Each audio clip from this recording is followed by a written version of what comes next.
আপনারা ইতিমধ্যে জেনেছেন যে আমরা এর আগেও বেশ কয়েকবার এই যানজট নিরসনে মোগরাপাড়া চৌরাস্তাকে অবৈধ দখলকারী যারা দোকানপাট রয়েছে তাদেরকে বেশ কয়েকবার উচ্ছেদ করেছি, কিন্তু তারা বারবারই আমাদের আদেশ অমান্য করে তারা এই জায়গাটা দখল করে ব্যবসা পরিচালনা করে আসছিলেন।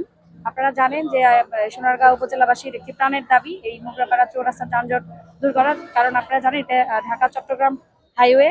এখানে শুধুমাত্র সোনারগাঁও উপজেলাবাসী না, সমগ্র বাংলাদেশের মানুষ এই ঢাকা চট্টগ্রাম হাইওয়েটি ব্যবহার করে থাকে এবং অনেকেই আমার কাছে অভিযোগ করেন, আমার পরিচিত জন কিংবা আমাদের ঊর্ধ্বতন কর্তৃপক্ষ, যে এই ঢাকা চট্টগ্রাম হাইওয়ে দিয়ে যখন তারা আসা যাওয়া করেন তখন এই মোগরাপাড়া চৌরাস্তায় প্রায় 1 থেকে 1.5 ঘন্টা জ্যামের মধ্যে থাকতে হয়, শুধুমাত্র দুই পাশে অবৈধভাবে দখলকারী দোকানপাটগুলোর জন্য।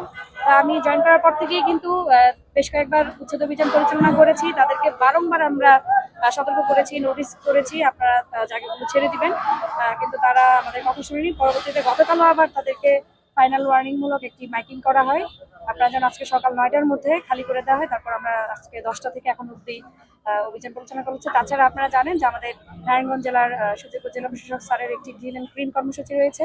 সেই গ্রিন অ্যান্ড ক্লিন কর্মসূচির এতদিনে আমাদের সোনারগাঁও উপজেলা পরিষ্কার পরিচ্ছন্ন এবং অবৈধ দোকানপাট মুক্ত, অবৈধ স্থাপনা মুক্ত একটি নতুন সোনারগাঁ উপজেলা হিসেবে প্রতিষ্ঠিত করার লক্ষ্যে আমাদের এই উচিত অভিযান। আমরা বিগত সম্প্রতি যে ইয়াগুলো দেখেছিলাম যে আপনারা উচ্ছেদ করে গেলে পুনরায় আবার এটা দখল করা হয়, সেক্ষেত্রে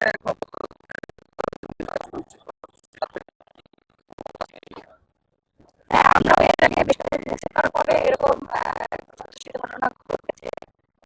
এর কাছে কিছু তথ্য আছে যে কারো কারো মদতে তারা এখানে আবার পুনরায় বসছেন। আমরা সে তথ্য সংগ্রহ চলছে, যারা এই অবৈধ দোকানপাট বসানোর পেছনে মদত দিচ্ছে, মদতদাতাগণকে আমরা অতি শীঘ্রই আইনের আওতায় নিয়ে আসবো এবং পুনরায় যাতে অবৈধভাবে দখল করতে না পারে সে কারণে আমরা দুই পাশেই একটি সিএনজি স্ট্যান্ড ও একটি অটো স্ট্যান্ড করার পরিকল্পনা নিয়েছি। তাছাড়া আমাদের এই অভিযান অব্যাহত থাকবে, যখনই আবার অবৈধভাবে বসার চেষ্টা করা হবে আমাদের উপজেলা প্রশাসনের পক্ষ থেকে এই উচ্ছেদ অভিযান অব্যাহত থাকবে।